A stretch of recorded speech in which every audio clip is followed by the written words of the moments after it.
हरिओम. आज मंगळवार 26 ऑगस्ट 2025, भाद्रपद शक 1947. आज हरतालिका. सद्गुरू ब्रह्मचैतन्य गोंदवलेकर महाराज आपल्याला सांगणार आहेत ते म्हणजे कारणा वाचून जो आनंद हो तो खरा. ऐकूया. जगण्यामध्ये काहीतरी आनंद असला पाहिजे.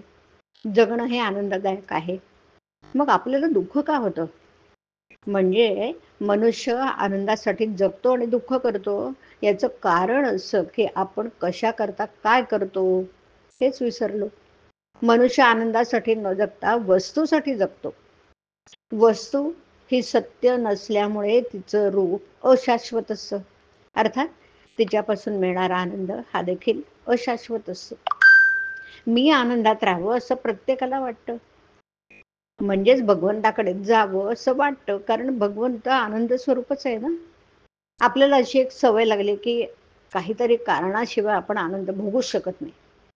प्रत्यक्ष कारण सापडत नसेल तर आपण आपल्या कल्पनेचे राज्य उत्पन्न करतो आणि त्यापासून आनंद भोगतो. आनंद मिळवण्यासाठीच प्रत्येक मनुष्याची खटपट आहे, हे खरं आहे. पण कारणावर अवलंबून असणाऱ्या आनंदाची वाट दुःखामधून आहे.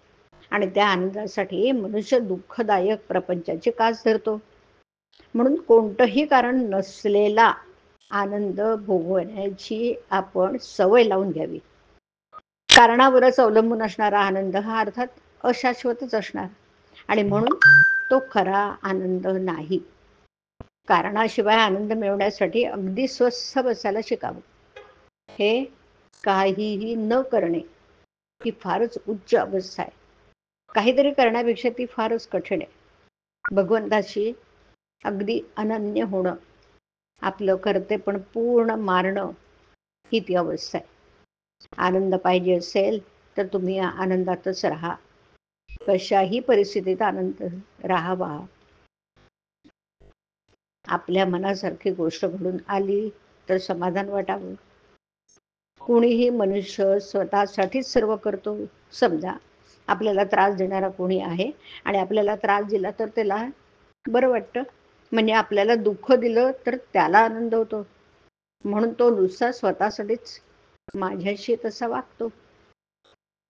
हे जसं खरं ना, तसंच त्याने दिलेला त्रास मी का घ्यावा?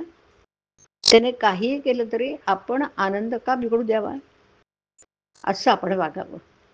काय जे झालं त्याबद्दल दुःख करू नये. उद्या काय होणार याची काळजी करू नये. आज मात्र आनंदात आपलं कर्तव्य करावं आणि भगवंताच्या अनुसंधानात राहावं. यातच सर्व आलं. भगवंताची प्राप्ती व्हावी असं वाटणं हे जन्माचं सार्थक आहे. हरिओम. हरिओम तत्सत. हरिओम.